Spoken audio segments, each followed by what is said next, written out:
Dear friends, glad to see you all on Feygin Live. It's Tuesday, 10th of May, 10 p.m., 2 minutes past 10 in Moscow and Kiev.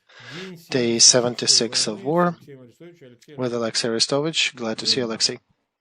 Likewise, we have about 150,000 people watching us live. Please do not forget to share links to that cast. That is really important for this whole effort. Those who are watching us on the occupied territories, many of them write messages to me. I know it is hard for you to share that and to leave your name on this link, but if you can find a way to partake in this effort, thank you. And if you're watching that in English, please subscribe to Privateer Station. All right, let's start. Olexiy, tell us if anything major happened since yesterday on the East. Nothing too outstanding in the military sense. A lot of events, if we consider that our army is outstandingly holding them. They, by the way, announced that they reached the borders of Lugansk region. That is far from reality. They're still trying to storm. They basically got Severodonetsk, Rubezhная, and a couple of villages around it. Our troops are holding defense. Well, sorry, they said they took Popasnaya completely and they reached the border. They did take what's left of Popasnaya. There's really nothing there, it's rumble.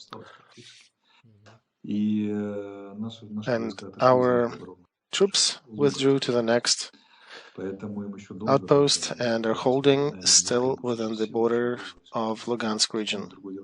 But yes, they are actually acting on what they reported. They're putting their effort in trying to get Lugansk region. Unsuccessfully so far. On Izum, they completely paused. They cannot advance. They're regrouping. In Kharkov region, we actually are advancing. So, on Kharkov region, they are kind of letting you get to the border, right? Not really. How do you mean they let us? They basically withdrew a bunch of their troops there, and they're throwing them to the area of the main offensive because they're losing a lot of people there. They just need somebody to continue the effort. And they also removed a bunch of people from that northern part because we did kill quite a few of them, so they need to refill the ranks. And we're carefully advancing in that area and destroying everything we see inside from the Russian army. Also, the border in these times is kind of gray area because, of course, they can attack us from across the border. But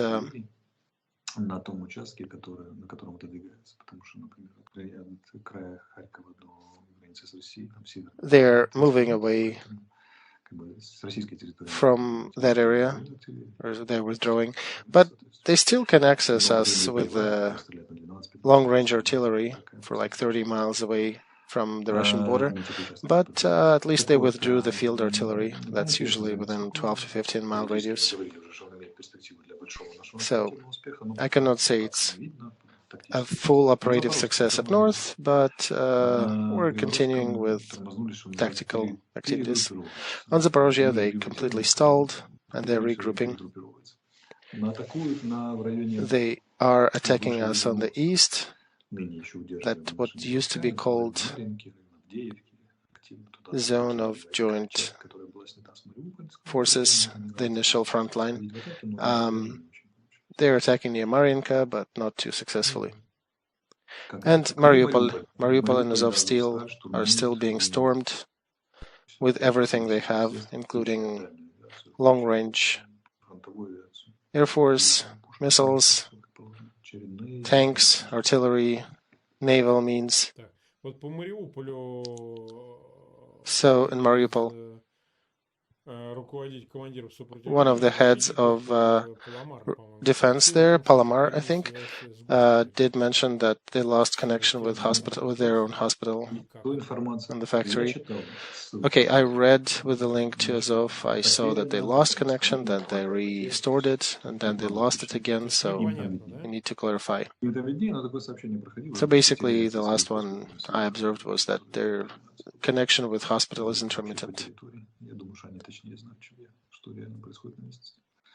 So I would suggest read their posts. They know better than I do what's happening down under. The spokeshead of Minister of Defense of Russia, Konashenkov, stated that Ukrainian troops tried to land their force on the Snake Island on the 9th of May, and some of the Ukrainian forces were destroyed. Did that actually happen? We have a very simple choice here, to believe Konashenkov or to believe the Ministry of Defense of Ukraine.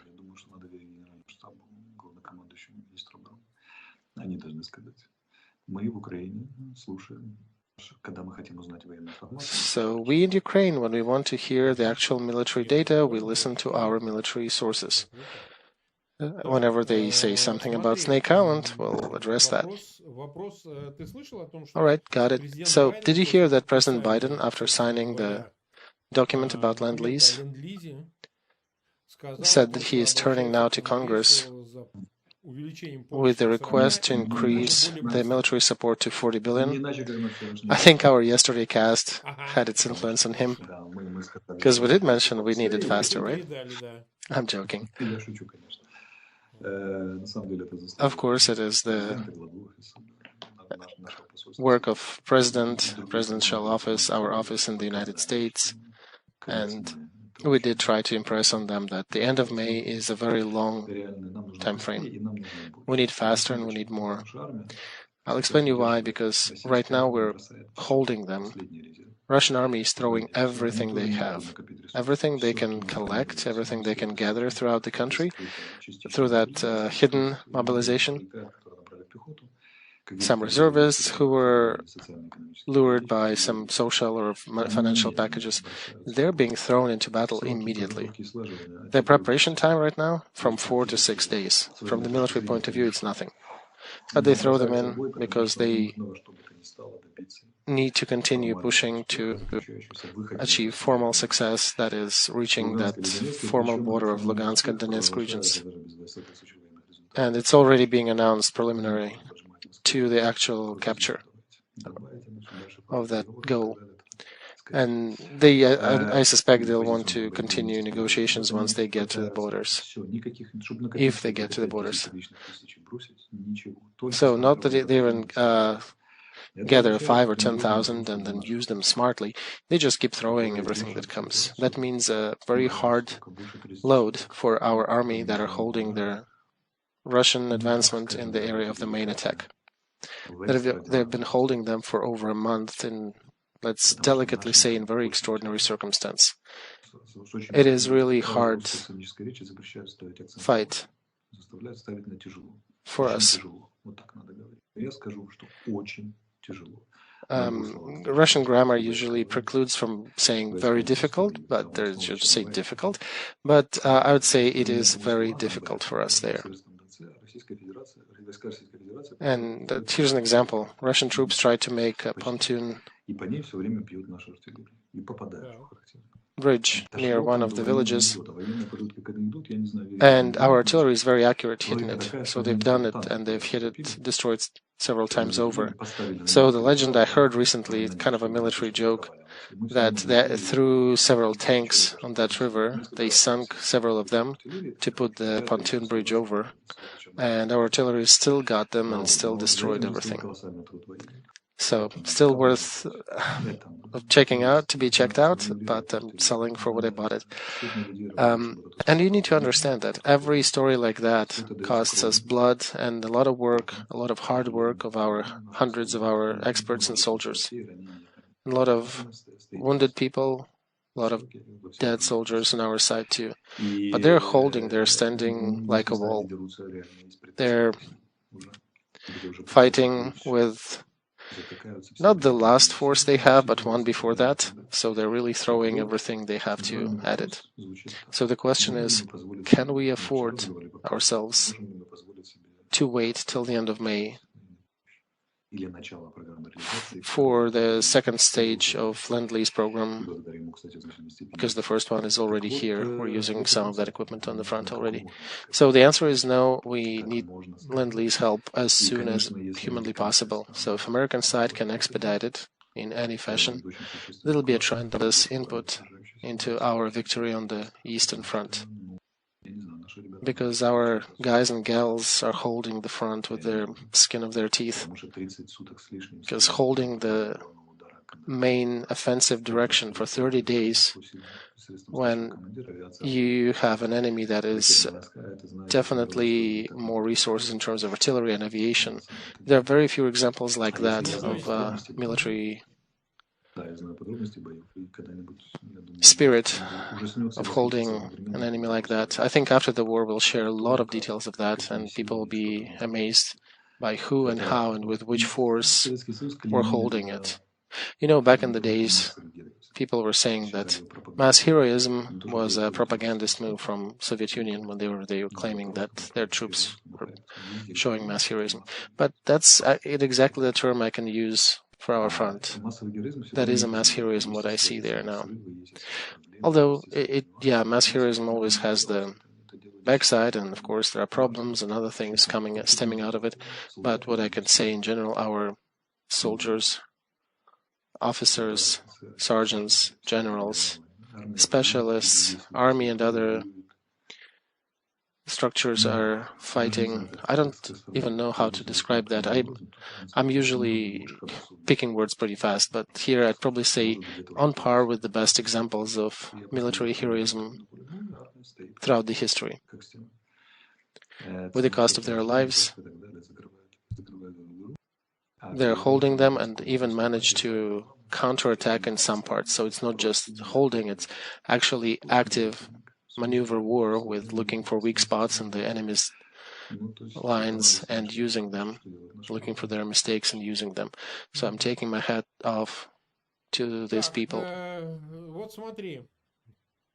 All right. Let's address a couple questions. People have been asking them over and over again. What if that second stage of Lend-Lease happens?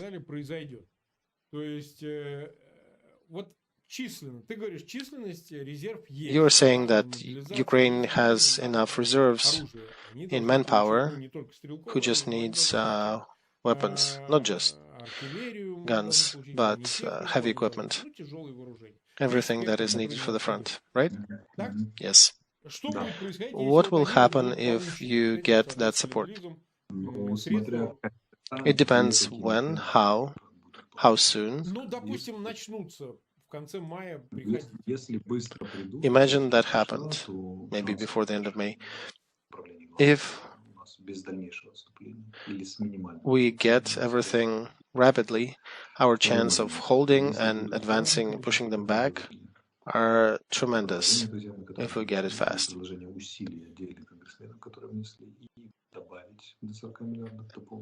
Also, if that package will be approved and increased from 30 to 40 billion,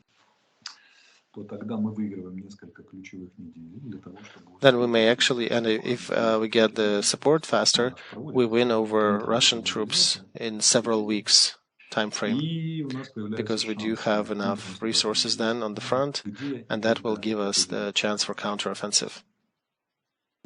When and where, that's the head of our command to decide, but we can say that in general, we're getting then a good chance to defeat Russian army militarily on the territory of Ukraine. We can see that looking back at Kiev, Chernihiv and Sumy, where we defeated them and they withdrew.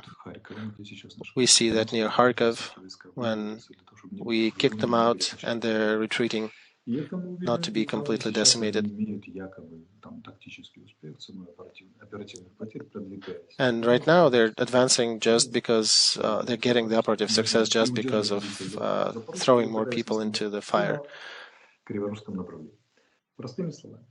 Basically, in simple words, everywhere where the Russian army is advancing, if we get proper support from our allies, we can crush them and push them back. You can only imagine the media and political and military effects if that happens. So the sooner we get it, the better it will be. We understand this equipment might take weeks to come, and these days every week goes for a year. We have 370,000 watching us. Request to the viewers, please do not forget to subscribe. Again, if you're watching that in English, please subscribe to Privateer Station. Please share these casts with your friends and people who you think should see that data. Make sure you click that bell to get updates on our new posts. And subscribe to Feygin Live and Olexiy Arestovych channels. They're mostly in Russian, but if you have command of that language, there are a plethora of good information as well. All right, let's discuss another perspective. How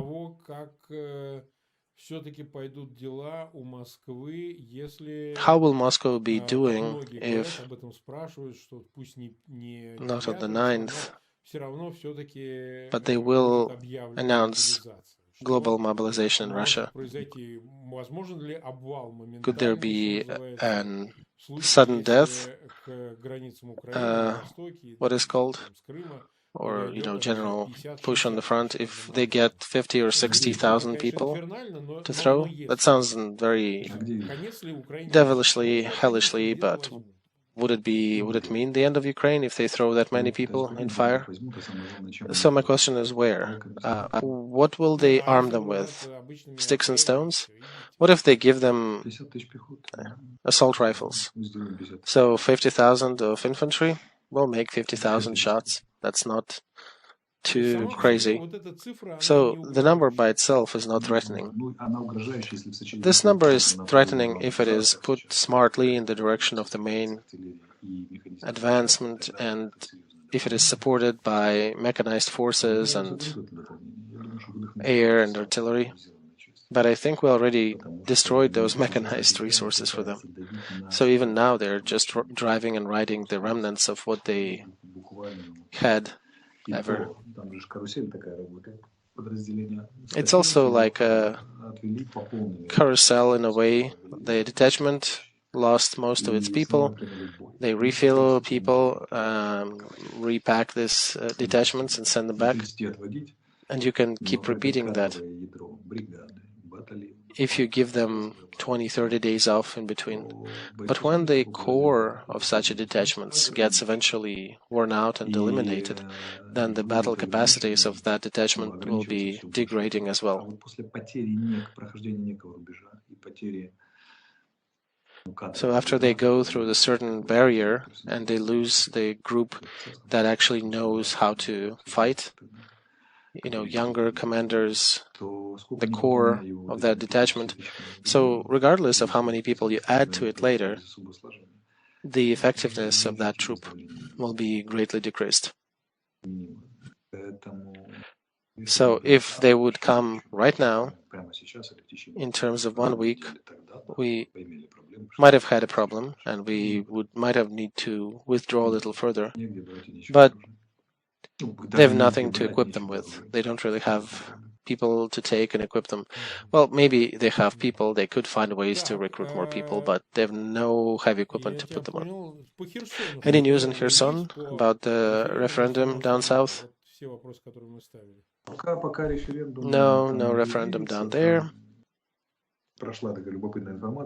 There was interesting information I saw today that they're trying to steal into Russia everything they can find, agriculture equipment, loads of grains. I wanted to talk about something else here. Kherson is an important subject, yes.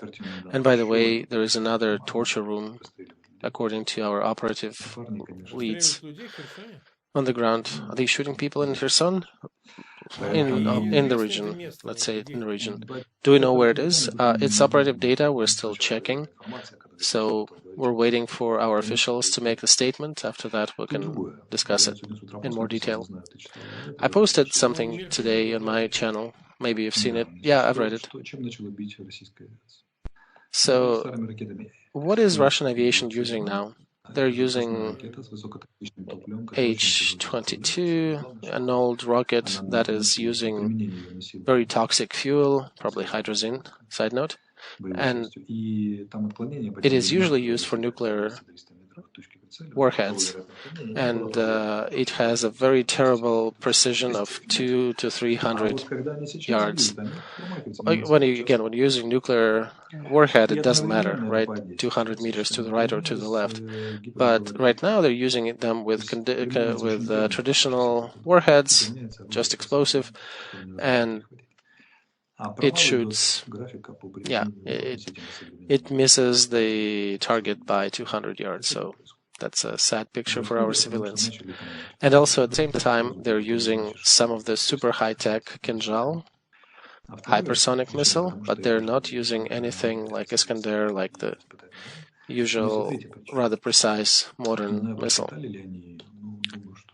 So that creates an interesting combination in terms of psychological effect on the masses, on our masses, that these old missiles that are as old as the mammoth's guano,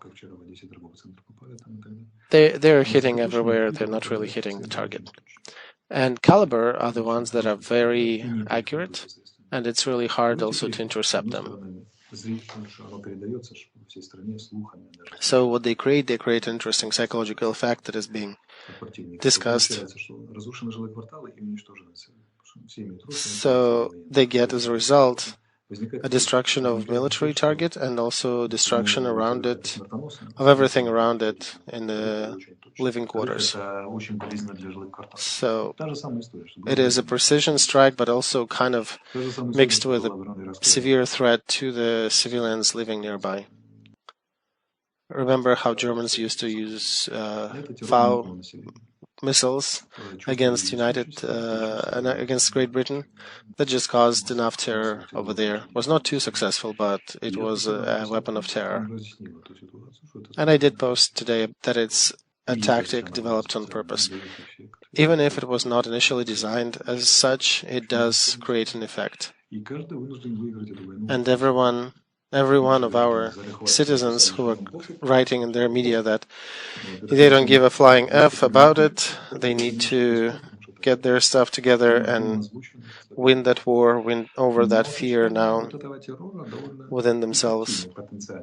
The combination of such terror can be rather effective.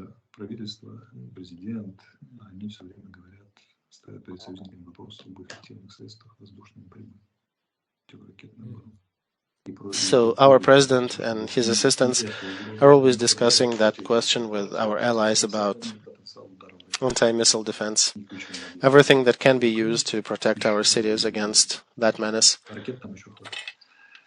We do have our weapons, we do have our missiles too, but we need interception, tools of intercept. And of course, psychologically, our citizens need to be stronger to not fall prey to that psycho attack. And if you're living next to a military structure, you need to be careful and listen to the air raid sirens, not be too brave, because you are technically at risk with the combination of these weapons. We have 410,000 people watching us, and some of them are complaining that they are cannot hear you too well. Yeah, I'm in specific conditions. I'm in the field, and I can hear you just fine. I don't know what they're complaining about. Well, I know what they're complaining. I'm using a specific device that does not reproduce the sound well on some receiving devices, so yeah, it's an issue. All right. So you think that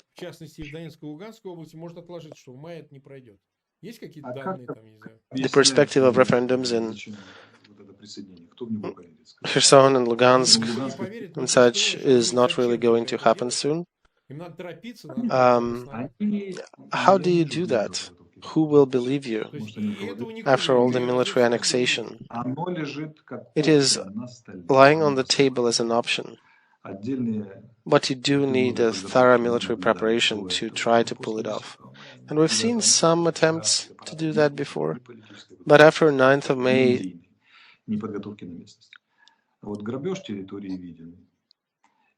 we do not quite see these efforts continuing.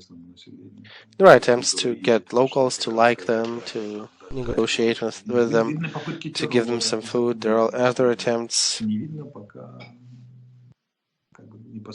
that should have been happening before a referendum, but we did not see them. So if we're talking about the 16th, 15th of May, it's about 4 days left, so that's unreal.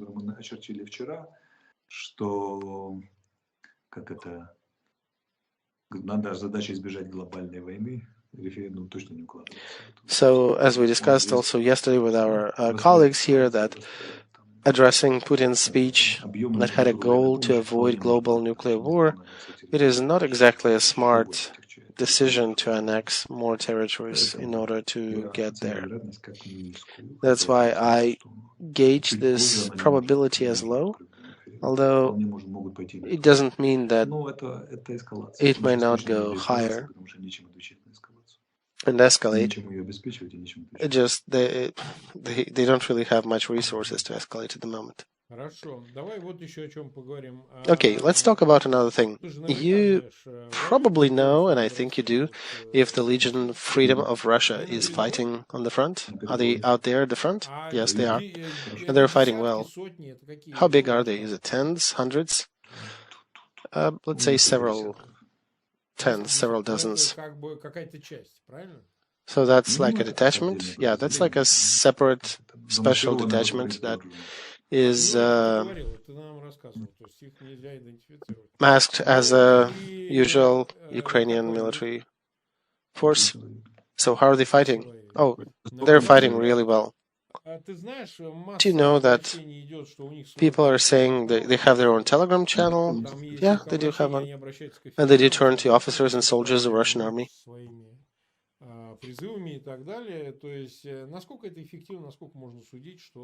In your opinion, how effective is that? How much can you judge the effectiveness of these calls? Well, the amount of requests to join the Legion, especially by the Russian professional soldiers, is through the roof. And I also see another side of that, how Legion is getting its foothold throughout Russia, because people are posting their photo docs, photo proofs of posting things around, and they're even getting their music and their kind of ecosystem, so it's exciting.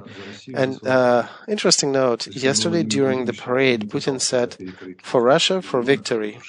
But the slogan of our Russian Legion is "For Russia, for freedom."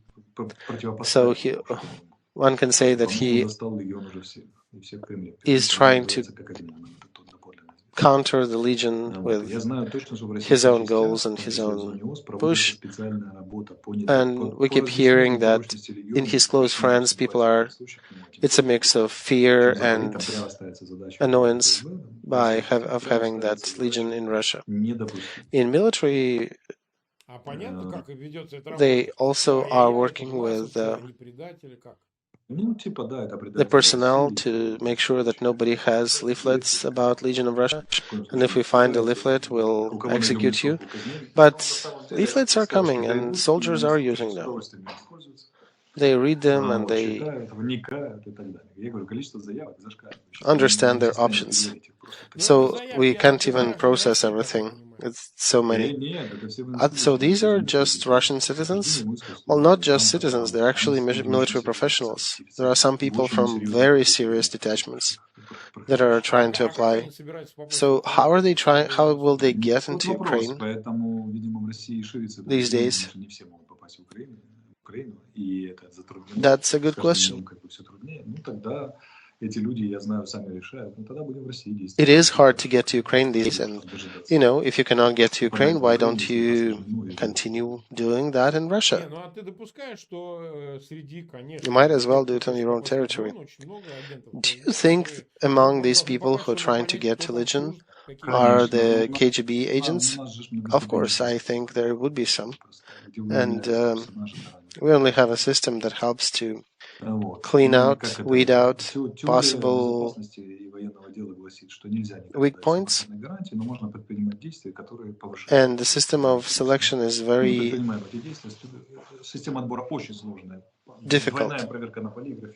They got psychological analysis, they got the administrative eval, and a lot of steps. So we're trying to minimize that threat. At the same time, it does cause us to be careful with people we have. Another problem is that after you submit an application to join that troop, it takes at least 2 months before you will actually be allowed to join it. That's how rigorous the selection system is and the background check. So many people, when they hear that issue, that it takes time to join, they just say, okay, well, I'll continue doing that in Russia. And then they provide us with maps about events that happened to conscription sites in military, to some of the railways that were transporting old equipment. So I cannot guarantee anything of that, but people are sending them to the page of the Legion.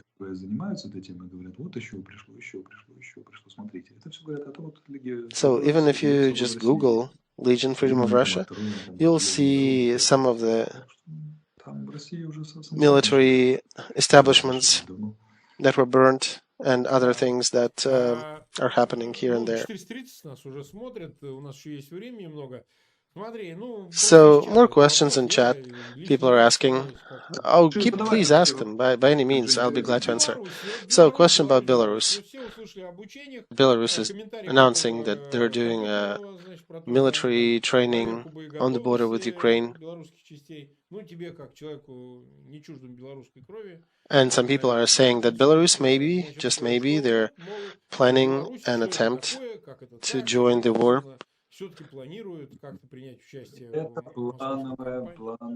No, I would say that's probably an annual readiness review. That looks like a plan, not like a force majeure. We don't see any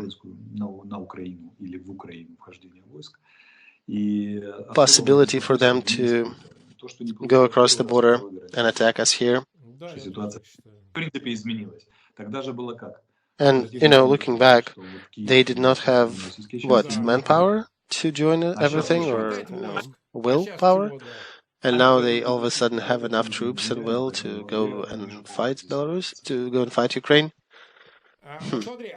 So how many Russian forces are left there? Anything fightable, or is it just support stuff? It's just support. There's a little bit of guards, a little bit of logistics people.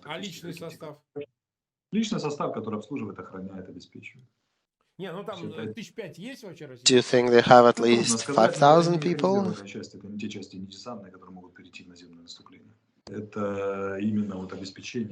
So there are some, but these are really truly support forces.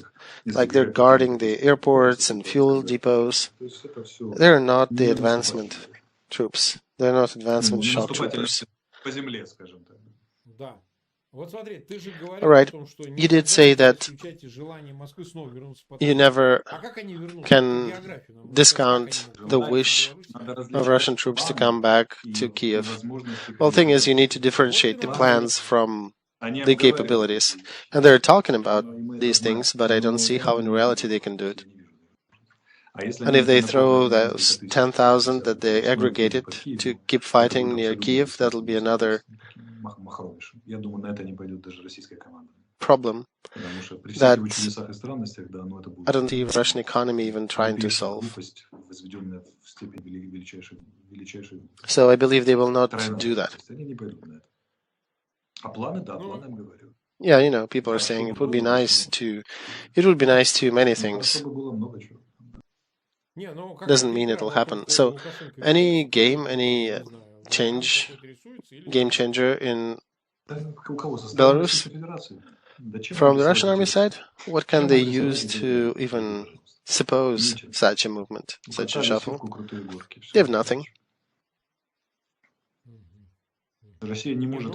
And in order to, let's say, recapture something like Belarus, Russia would need about equal amount of forces to push them to something. It's unreal. They don't have that much left. So Belarus know what they're doing. We've been live for about 35 minutes. So I'll ask my assistant Konstantin to place 3 more pictures, digital artists,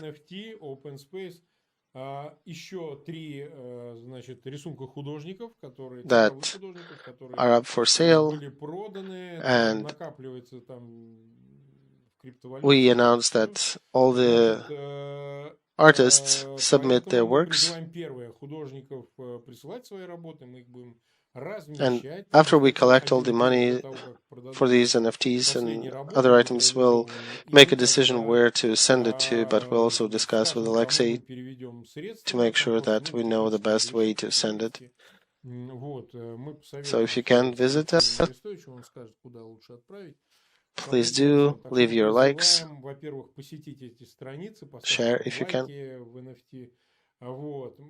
Do you think Zelensky is listening to us? I don't know, and I frankly have never asked him. All right, so God permits, we'll give him something interesting from that NFT stock.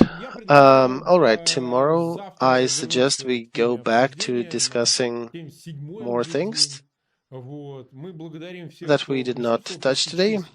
Please subscribe. We again are close to 500,000. Subscribe to Feygin Live, to Olexiy Arestovych, and subscribe to Privateer Station. See you tomorrow. We'll talk about more details. Everybody, see you tomorrow. Thank you, everybody.